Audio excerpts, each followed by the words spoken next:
Anak yang soleh itu anak yang tahu kalau dia seorang laki-laki nanti, secantik apapun istrinya, selucu apapun anak-anaknya, sebanyak apapun harta yang dia miliki, sehebat apapun dia di mata anak buahnya, demi Allah, orang tua tidak pernah menjadi nomor dua dalam hidup.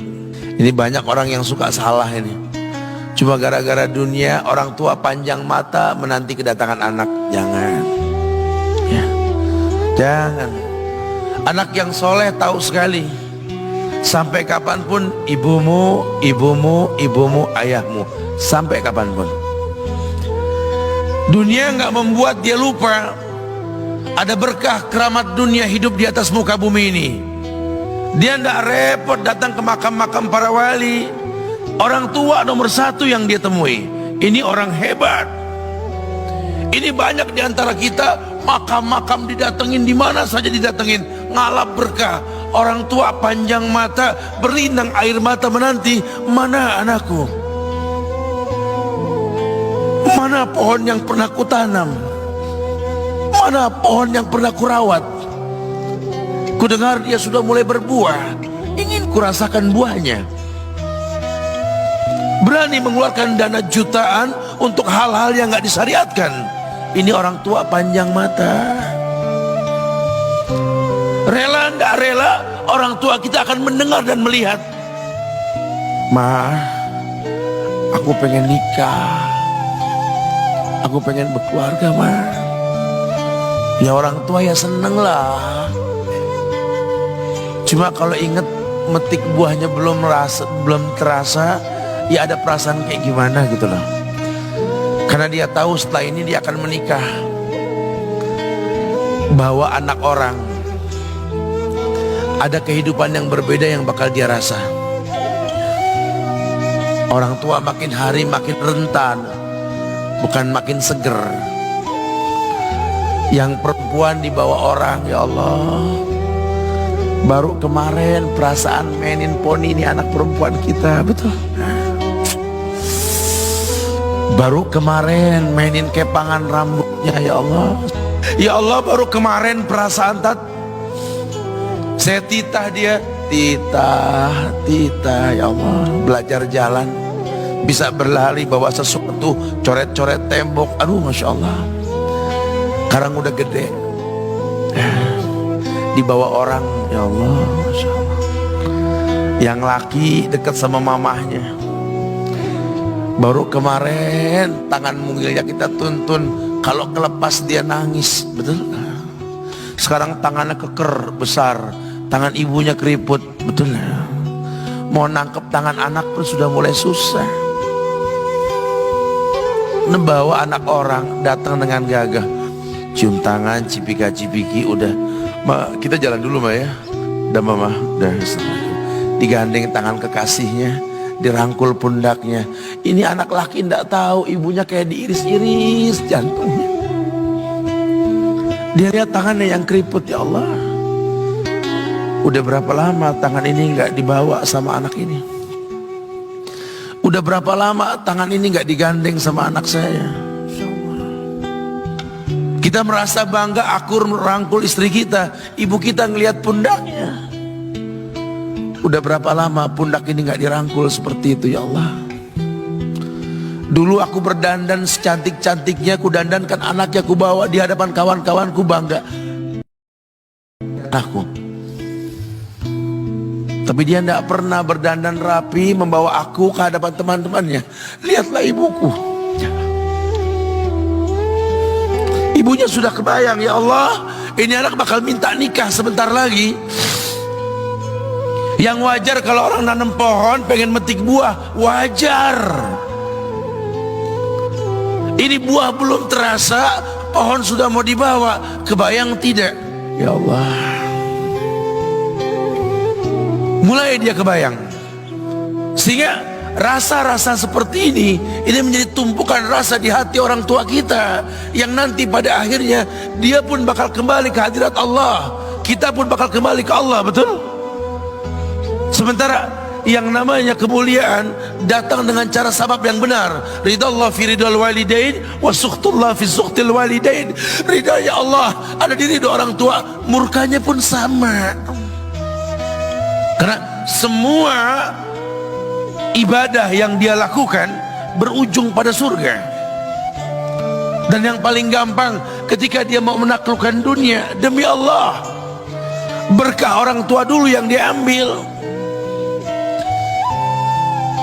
Ini dirasa oleh orang mulia yang Nabi katakan, innahu min ahlis sama, innahu min ahlis sama. Manhu? Siapa dia? Sahabat, manusia yang pernah hidup zaman sahabat tapi nggak ketemu Rasul, yang bernama Uwais Al-Qarni, pemuda miskin pengembala kambing di negeri Yaman. Padang tandus yang dia tinggal di situ, yang dia kesampingkan hidupnya untuk ibunya, untuk ibunya. Tidaklah terucap kalimat satu yang ingin ibunya pengen, kecuali Uwais pasti akan melakukannya apapun, dan ibunya cacat. Apa kata Uwais? Tidak akan pernah terlontar kata dari mulut ibuku kecuali kan kulakukan yang dia inginkan. Masya Allah. Ibunya cacat dan dia menomorduakan diri, yang penting orang tuanya dulu. Hingga satu waktu ibunya berkata, wahai Uwais, ibu sudah tua. Andai kematian mendatangi ibu, ada beberapa keinginan yang ibu pengen merasakan keinginan tersebut. Mungkin enggak ya? Apa Bu? Katakan. Ibu pengen haji. Bengok Wais, ya Allah Bu, ini Yaman, Hadramaut, yang sekarang saja pesawat itu bisa 3 jam menuju Saudi itu, 2 jam lebih lah menuju Saudi. Ini lebih jauh lagi, kebayang berapa ratus kilo, berapa ribu kilo nggak tahu. Ya baiklah ibu, kata Uwais, aku tidak pernah menolak permintaan ibuku, tapi kali ini aku tidak bisa menjawab karena mikir gimana caranya ini.